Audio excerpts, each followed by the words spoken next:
my channel. Nah, kalau misalnya kamu itu dari S1-nya non-gizi, tapi kamu S2-nya pengen nutrisi, dan pengen jadi nutrisionis, kira-kira bisa nggak sih? Nah, itulah pertanyaan yang aku tanyakan beberapa tahun lalu ketika aku lulus S1. Nah, teman-teman kan sudah lihat di video-videoku sebelumnya, atau kalau misalnya belum, bisa balik lagi buat dilihat di videonya.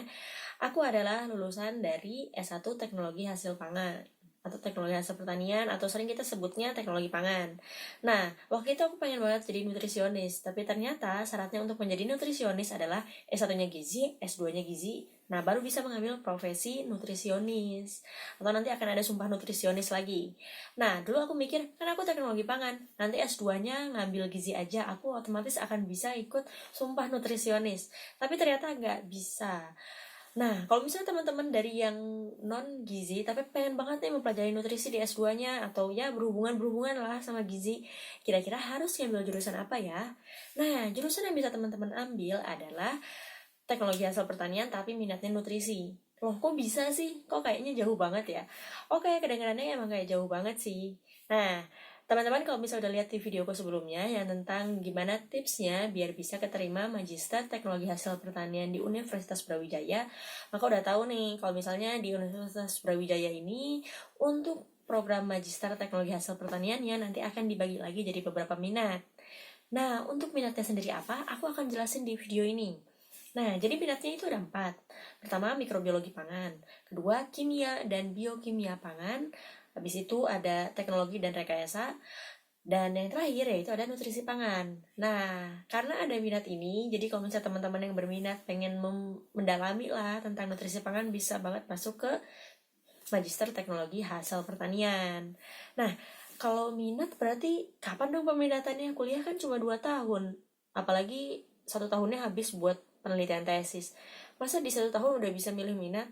Nah, jadi gini, kan untuk teknologi hasil pertanian ini di magisternya ada 41 SKS. Nah, 12 SKS itu habis buat tesis. Kemudian masih ada 17 SKS buat yang mata kuliah wajib. Nah, sisanya ada 12 SKS, ini adalah mata kuliah pilihan. Nah, mata kuliah pilihan ini dipilihnya kapan sih? Dipilihnya nanti pas di semester 2. Jadi di semester 1 semuanya full mata kuliah wajib. Nah, tapi di semester 1 itu sekalipun full mata kuliah wajib, tapi cuma 15 SKS aja.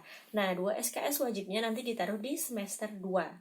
Nah, di semester 2 ini, selain kamu harus ngambil 2 SKS mata kuliah wajib, kamu juga harus mengambil mata kuliah pilihan. Mau milih apa? Ya terserah kamu, kan pilihan ya. Tapi yang penting nanti totalnya dengan tesis 41 SKS, baru kamu bisa lulus dan mendapatkan ijazah. Nah, di semester 2 ini, kan kamu bisa milih nih, berapa jumlah mata kuliah pilihan kamu. Sebenarnya kalau mau semuanya diambil juga bisa, tapi kan mata kuliahnya bentrok-bentrok nih biasanya, jadi kamu cuma bisa ngambil ya setidaknya memenuhi 41 SKS sehingga kamu bisa lulus S2. Nah, untuk mata kuliah pilihannya ini sebenarnya kan ada 4 pilihan ya minatnya. Ini tuh bukan berarti kayak di S1. Kalau kita waktu di S1 kan misalnya minat nutrisi, ya udah kita sama satu kelas yang nutrisi, terus orang-orangnya itu aja. Nah, kalau ini tuh nggak kayak gitu.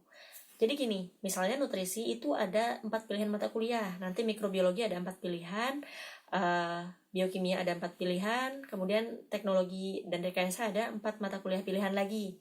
Nah, kita itu bisa milih mau nutrisi semua. Yang mata kuliah lain aku nggak ngambil deh. Bisa kayak gitu, contohnya aku benar-benar full ngambil nutrisi semua. Tapi ada juga yang bisa misalnya aku tuh pengen nutrisi tapi mata kuliah yang A aja.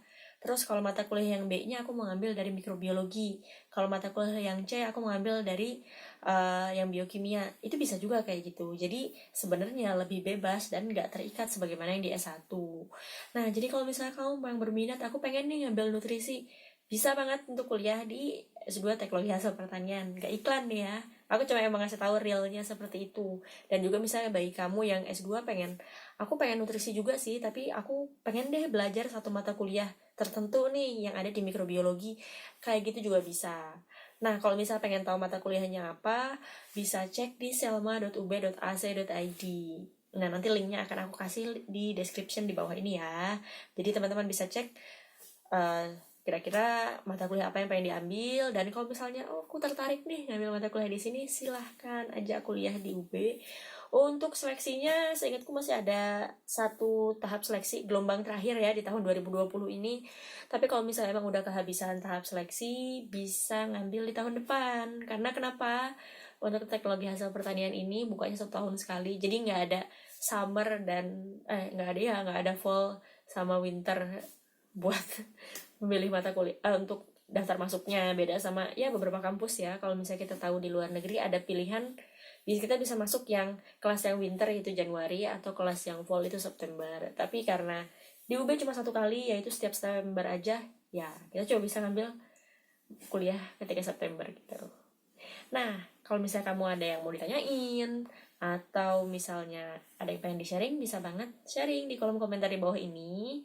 Atau kamu juga bisa nanya via Instagram. Dan jangan lupa like dan subscribe video ini agar channelnya terus berkembang. Terima kasih.